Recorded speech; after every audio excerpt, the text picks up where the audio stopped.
Alright guys, I am gonna get to do some riding. Stop by my house here around the Knoxville area and Mom's U-Haul on the way up from Florida. I'm gonna go do the Kentucky Adventure Trail or Kentucky Adventure Tour. But this thing strapped in here, this is not how I normally recommend you do it, but I didn't want to lean it up against the wall or anything, but got some two straps there, kind of suspending it way it shouldn't fall over, and then this one in the back just kind of keeps it from rolling around. But got my boots down there, and then all my other stuff is up in the cab.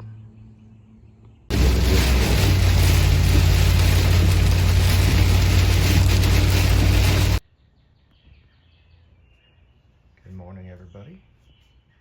From Lexington, Kentucky. Got Mom moved in here. Now, got the WR all packed up. We're gonna go to the eastern portion of the Kentucky Adventure Trail. We're part of section Main 1 and then Main 2, and then do a little camping and then back to Knoxville tomorrow. So it's not too far, but WR is all packed up. Got my Moscow Reckless 80 on the back. Tripods in the tent pole bag. And I put on the aux box too, so this one's got some water, and then that one's got my camp chair in it. So, but I'm gonna go get dressed and then head out. It's about 10:30 in the morning. Should be a nice day of riding. Weather's beautiful, way better than it was a couple days ago. Storms came through on Saturday or Friday, and they were pretty gross. There was actually a couple tornadoes down by Somerset and London, so I think we're going to be riding through that area. Maybe we'll get you guys a little footage, but see you guys on the road.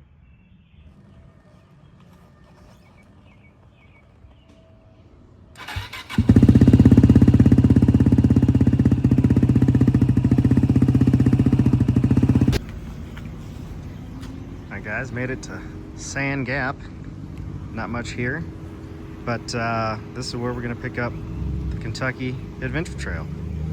So, gonna go back that way and go hop on the trail.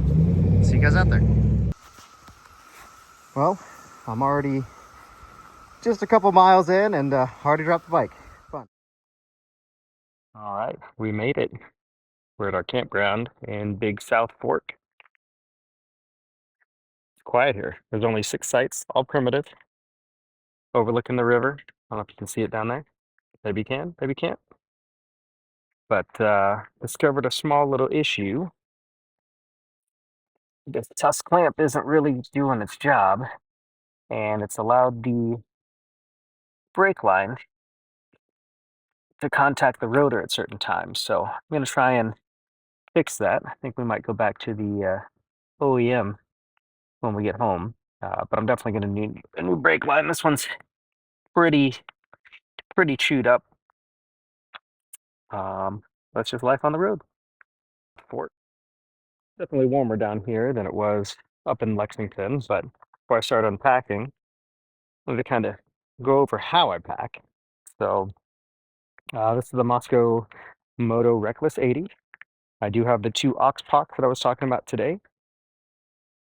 And then I'm also using the tent pole bag, but that's actually for my tripod. So in here I've got a Peak Design carbon fiber travel tripod that I use for multiple different things around the campsite. This side houses my sleeping bag, my tent, pretty much all my sleep system, my camping pad, anything house related. Nemo chairs in here. And this side has my camp kitchen, some food, lights, little fan, things like that. And then got 2 liters of water back here. Cool thing about the Moscow setup is that you can actually get to your water from in here, and there's a spout. So really like that. Use that on the backcountry panniers on my trip to Alaska and really liked it. And then all of my personal items, toiletries, clothes, things like that, are all up here in the Stinger 22. Other than that, I've got the small bag up here that I use for my first aid kit and my sunglasses, and then our Tusk fender bag. But the more I do this, the more I realize that it needs to be as simple as possible. And while I could probably put some of the stuff from the Oxpock and my tripod in some of these side bags, they're things that I need to get if I'm going to be filming. So try and make those easily accessible. I'm going to go ahead and set up camp and get everything all set up before sun goes down. It's about, I don't know, a little after 6 p.m. So I've got 2 hours, but it's rare for me to be able to set up when it's sunny out, unless I was in Alaska where it didn't get dark until like 11 p.m. So I'm gonna go do that. All right, so I've already started to unpack a little bit, but I like using the picnic tables that are at the campsites because I don't always have a picnic table at the campsite. So when I have one, I like to try and use it, but figured I'd show you guys what I'm carrying.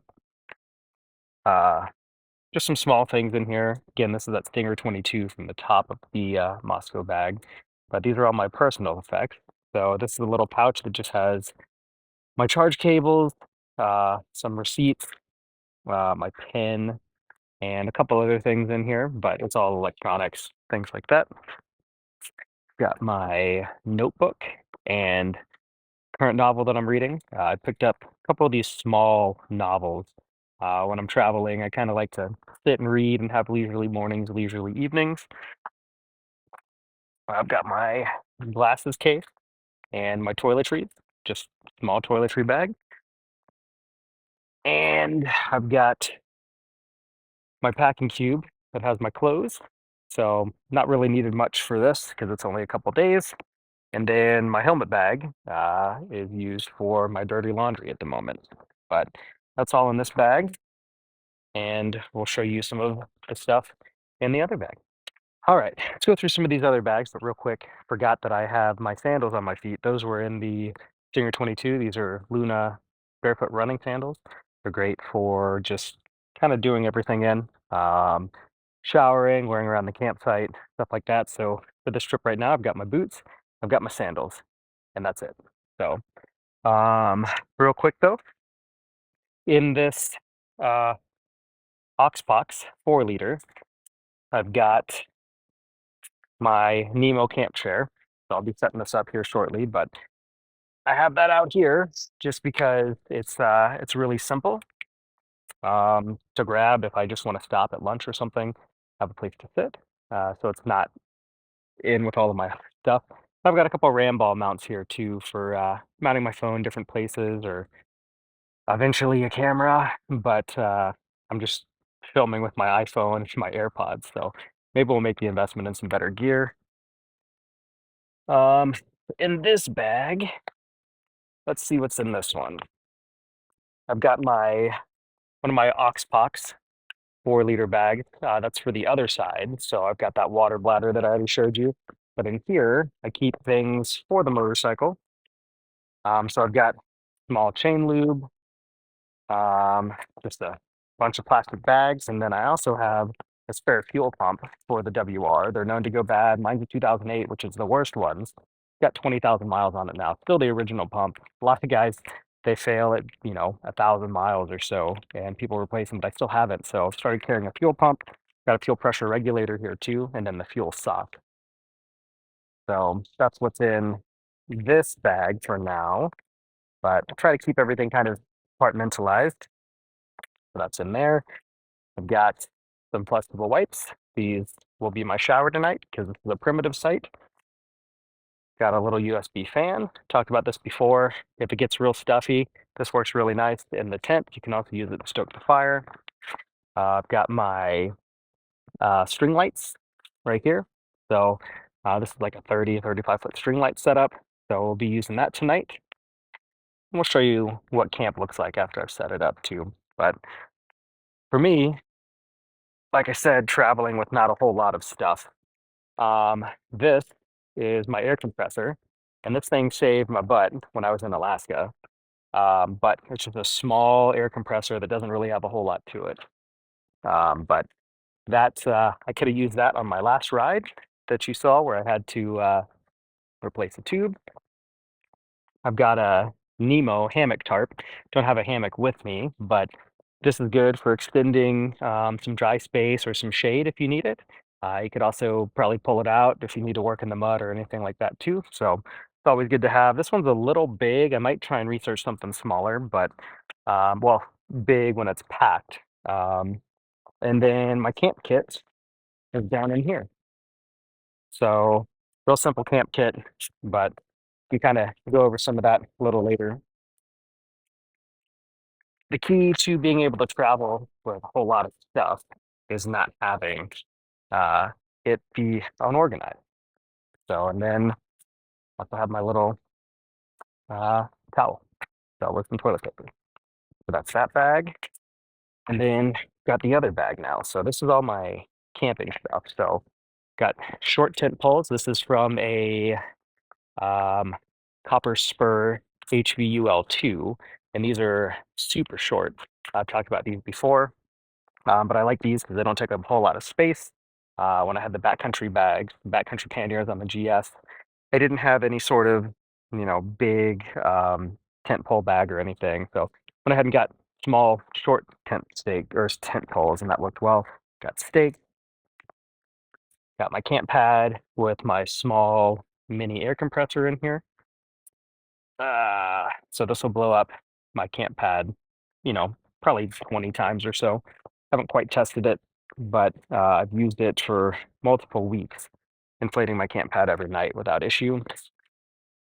And then in here, just there, I've got my tent. So, and I put it in the order that I'll need it. So first is the rain fly, or sorry, first is the footprint, then the rain fly, and then the actual tent. So Um, pro tip, especially if you're jamming stuff down into bags like this, you don't really have a whole lot of space to work with. Um, but I like to have everything set up to where I can just grab it uh, quick in the order that I need. Then down at the bottom is my sleeping pad. So technically, the sleeping pad could be down with the sleeping bag, but just the way the bags work, these are a lot narrower than my backcountry panniers were. So, but yeah, and that's pretty much all I've got for this trip. So, don't need a whole lot of luxuries, but light is right.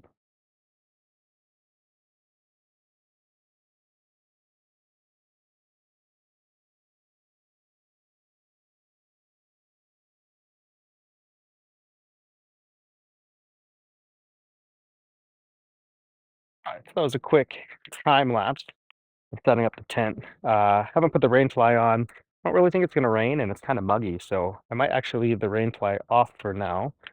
I don't think I'm gonna stake it down either. Once I get gear inside of it, it should be fine. So I'm gonna set my camp chair up now, and then we'll do my camping pad. All right, so camping chair. This is the Nemo Moonlight. I don't know exactly which model it is. It's not the Elite, but it's the one just below that. Kind of expensive. I had an REI chair for a long time, and it finally broke. And REI, I took it back, and they actually gave me full credit for that price towards another chair, and I ended up getting this one. But what I really like about this chair is that it's fully mesh. So I'm the type, I like to sometimes, if I find a creek or something, I like to set the chair up in the creek. So the full mesh is really nice to have. The other thing too is that these don't have pockets. They have a little like ball mount system. And my last chair broke at the pockets. So hopefully with this ball mount system, I won't be worried about it at all. But this thing weighs, I don't know, maybe a pound and a half. I know a lot of people try and travel light, but a chair is one thing that I just have to have whenever I'm traveling. Um, just like to have a nice place to sit, but it sets up just like that, and it is adjustable too. So, but very nice, comfortable place for me to sit and hang out. All right, so the camp chair's set up, the tent's set up. Next thing, gonna be my lights. So what I normally like to do, I'll find one of these trees and I'll wrap the light around it. Gotta be careful not to pull too hard on it, but This thing actually has like 35 feet of rope or rope lights that are real easy to set up. And then I just try and find another spot to be able to take it through. And that's about it for this one. So we'll just wrap it around here. It'll stay there. And then we'll have a nice little light set for the evening. So we'll let that sit there. I may end up moving that later, but at least we got the lights up. And then now we'll get my camping pad set up. So this is the Nemo Tensor All Season pad. Folds down pretty small. It's the most comfortable camping pad I've ever had, but I've only had 3. So uh, it's kind of expensive. I think it was around $200, but definitely worth it. And then I've actually got this small, tiny pump here that can inflate and deflate. So we'll go ahead. I'm going to set this on the table the way it doesn't get dirty, and we'll get this inflated. One thing that people may tell you is that they don't really mind blowing up their air mattress pad, but for their camping pad. But if you camp enough nights in a row, it gets kind of old after a while. So normally this table wouldn't have so much stuff on it, but I'll show you how easy it is with this pump. This pump just fits down in here in the valve.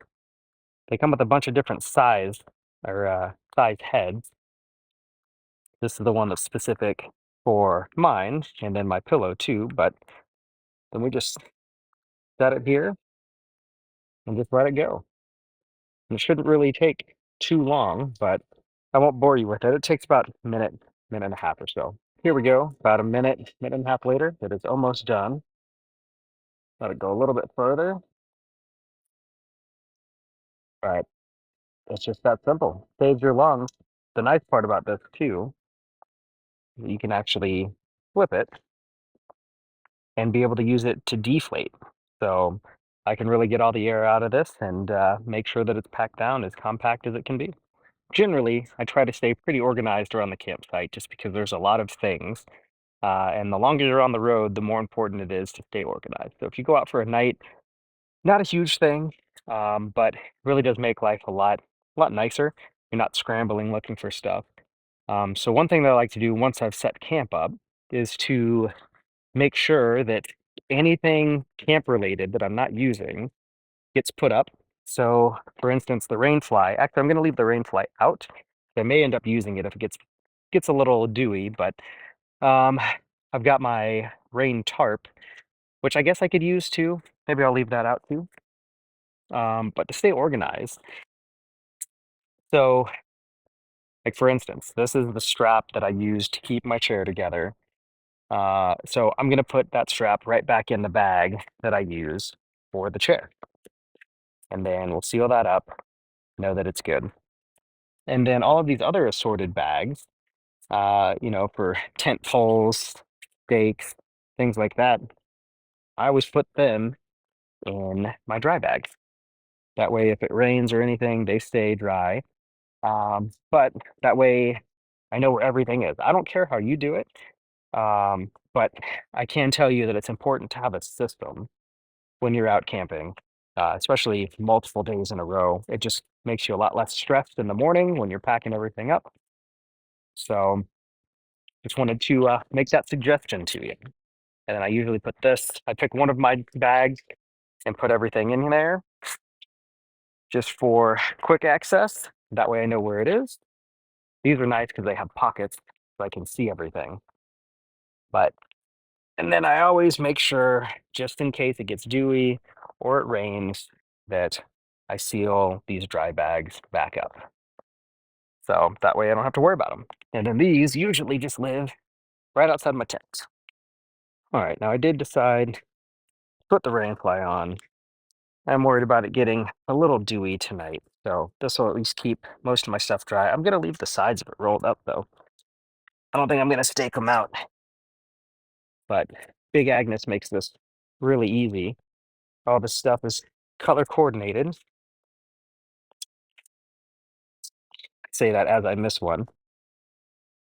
But we go gray to gray, and another gray over here.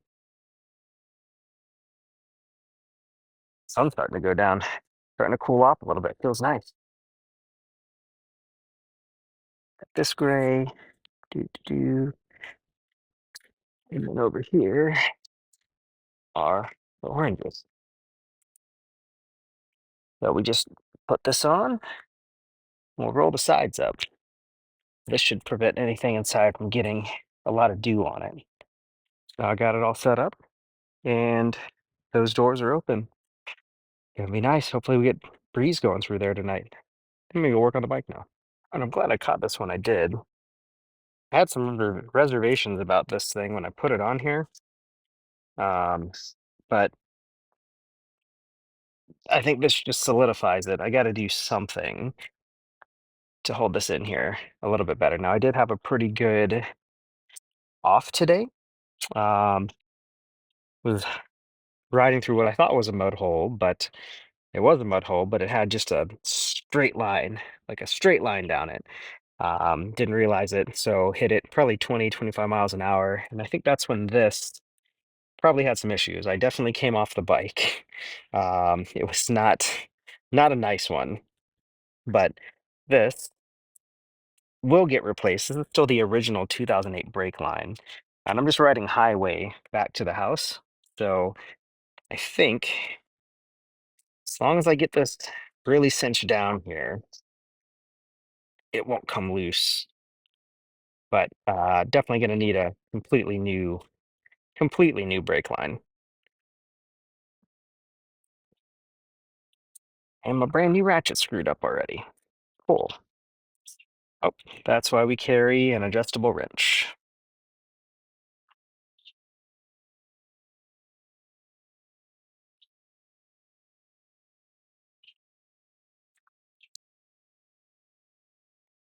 Not the most glamorous thing, but oh, that's still not going to hold, is it? Going to try a couple more things. All right, so this is why I carry a little bit of electrical tape wrapped up. Good use for it. I think I'm just going to wrap it around here and make it a little bit thicker so that this bites a little bit more. But we can just take some off of here, and then we'll use that around here, right around where the clamp's going to go, and just make it a little bit thicker. See if that does anything.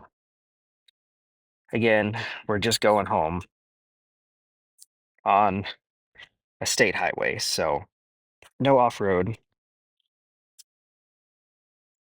But I think with that there, that should help just a wee bit more.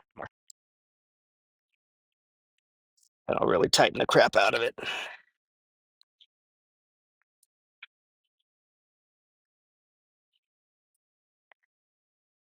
Again, the adjustable wrench saves the day.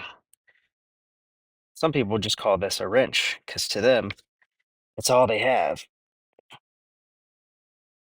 Definitely just rounded that one off just a bit. Need to add an 8mm box end wrench to my tool set. I wasn't expecting. There we go. That's a lot better. Okay, that'll at least get us home. No off-roading, but it's on.